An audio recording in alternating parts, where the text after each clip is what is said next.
What's happening, everybody? And welcome back to The Common Thread, where we expose the spin, cut through the noise, and bring you the political moments that actually matter. If you're sick of media bias and love real confrontation, hit that subscribe button and stick around.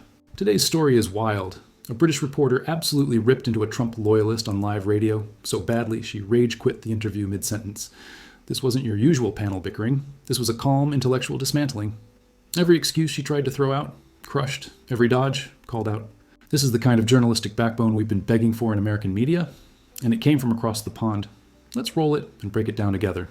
I've got to turn now to, as promised, to Dr. Jan Halper-Hayes, former global vice president of Republicans overseas, as an advisor to Donald Trump's 2017 transition team. Dr. Halper-Hayes, thank you so much for joining us this morning. Do you understand why so many in this country and in Europe more generally would have seen what happened in the Oval Office as an attempt to humiliate President Zelensky and be repulsed by it? Well, if they watched all 53 minutes, then I don't think they would have that feeling. If they saw clips of it, which of course will be clips of J.D. Vance and Trump being very angry with Zelensky, then of course they would come to that. Could you imagine President Trump speaking to, say, President Putin in that way? And isn't it precisely the point that he wouldn't, that is part of the problem? Well, if President Putin pushed him the way Zelensky pushed Trump, what did Zelensky do? What did he do that was so egregious in your view? Well, one is that he started litigating the 2014. He said, I don't want a ceasefire.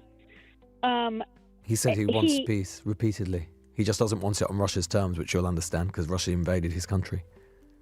But he said, I don't want a ceasefire. He made that comment to Trump. He said he doesn't want a ceasefire if he knows that Putin is just going to renege on it a couple of months later, which is fair enough, isn't it? Because he's done that repeatedly, you will accept. Exactly.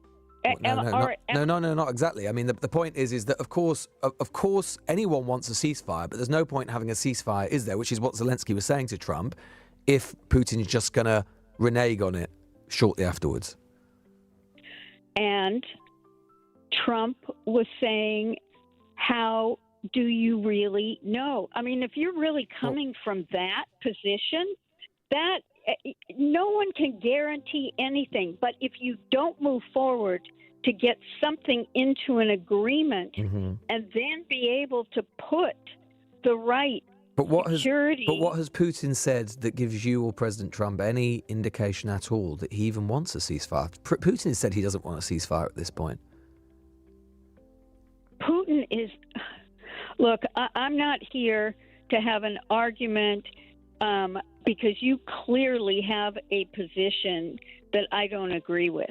What would that be? What would that position be? Well, I mean, we would both agree, wouldn't we, for a start, that Putin started the war? Yeah, what I would say is that Putin legally violated international law. Morally, he thought he was right, and strategically... But you would agree that morally he was wrong?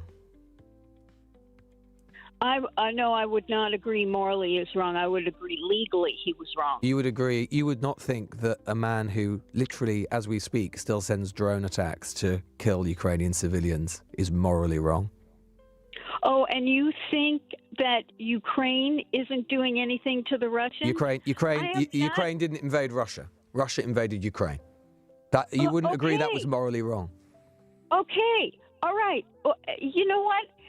That is 3 years ago. Right. So if we were sat in 1942, would you have been on the radio going, "Look, don't worry about it. Hitler invaded Poland 3 years ago"?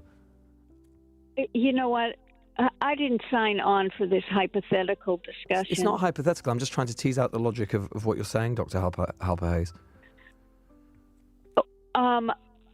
One is that James Baker and Thatcher and Mitterrand and Kohl, etc., had promised that NATO would not move 1 inch eastward, Mm-hmm. and that was violated.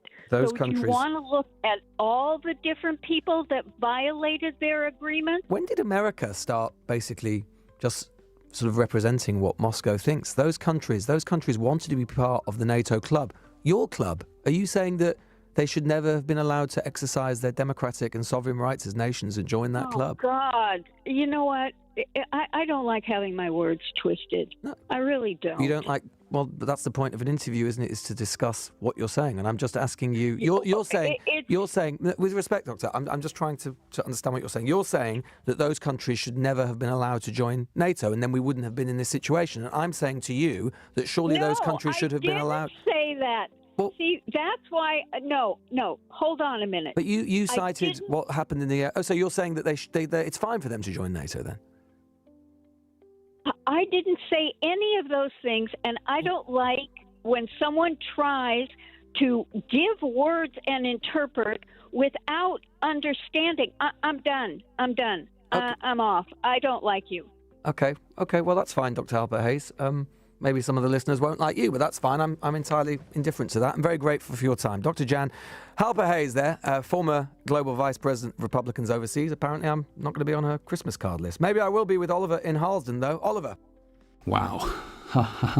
Lewis Goodall really just handed her a one-way ticket off the air, and she took it. That wasn't an interview. That was a masterclass in holding the line. He didn't raise his voice. He didn't resort to insults. He just calmly, methodically took apart every shaky point she tried to make, until her entire argument collapsed under the weight of her own contradictions. And you saw it the moment it all clicked for her. The panic in her voice, the deflection, the sudden victimhood. She said, "I'm done." Not because she was mistreated, but because, for once, the script didn't go how it usually does. She wasn't on Fox News. She wasn't surrounded by nodding heads. She got pushback, real pushback. And instead of standing her ground, she bailed like a deer in headlights. Now let's be clear, this isn't just about her. It's about a larger ecosystem that's been built to shield people like her from actual accountability. For years now, these Trump-aligned pundits have hopped from show to show, tossing out half-baked Russian talking points dressed up as foreign policy realism. And very few hosts dare challenge them. Why? Because they fear being labeled biased, or worse, unpatriotic. But Lewis? He flipped the script. He didn't let her play both sides. And that's exactly what journalism is supposed to look like. You noticed how she tried to shift the blame onto Ukraine, as if Putin launching drone strikes on civilians was just a tit-for-tat misunderstanding? Come on. This is the problem with letting these apologists speak unchecked. They muddy the waters until you can't even tell who invaded whom. But Lewis cut straight through it. He asked the hard questions. He made her confront the core issue. Do you believe in democracy, or do you excuse tyranny when it's politically convenient? And the whole NATO moved east excuse? That's straight from the Kremlin playbook. These countries, Poland, Latvia, Estonia, they wanted to join NATO. They chose democracy. They chose safety. Are we supposed to tell them no, just to keep Vladimir happy? That logic is not just absurd, it's dangerous. And Lewis called it out for what it was. Look, this moment wasn't just viral worthy. It was a rare example of what media can be when it's not afraid of losing access or ruffling feathers.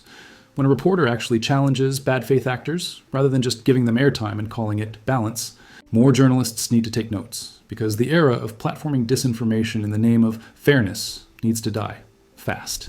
But let's zoom out even further, because there's a lesson here for everyone. These MAGA pundits have grown used to comfort zones. They thrive in echo chambers where no one dares challenge them. But when they're forced into unfamiliar territory, where their ideas don't go unexamined, they crumble. It's not about silencing them, it's about testing them. And if their worldview can't survive a single pushback, maybe it's not a worldview worth defending. So hats off to Lewis. He didn't just hold the line, he drew a new one. And that line says, if you want to push conspiracy, if you want to spin propaganda, then you'd better come armed with something better than vibes and victimhood. Because now, people are watching. People are pushing back. And at the common thread, that's what we're all about. Holding the spin artists to the fire, exposing the doublespeak, and doing it with facts, clarity, and just a little bit of fire. So, let me know what you thought. Did Lewis Goodall deliver the media moment we've been waiting for? Was this the kind of accountability journalism America needs more of, even if it came from across the pond? Drop your thoughts in the comments below. I want to hear what you think, uncensored and unfiltered. And if this is your first time here on the Common Thread, welcome. If you're tired of watered-down coverage and soft questions, you're in the right place. Hit that subscribe button, drop a like, and join the growing community that's tired of the noise and ready for the real. Until next time, stay sharp, stay bold, and never stop asking the hard questions. This is The Common Thread. I'll see you in the next one.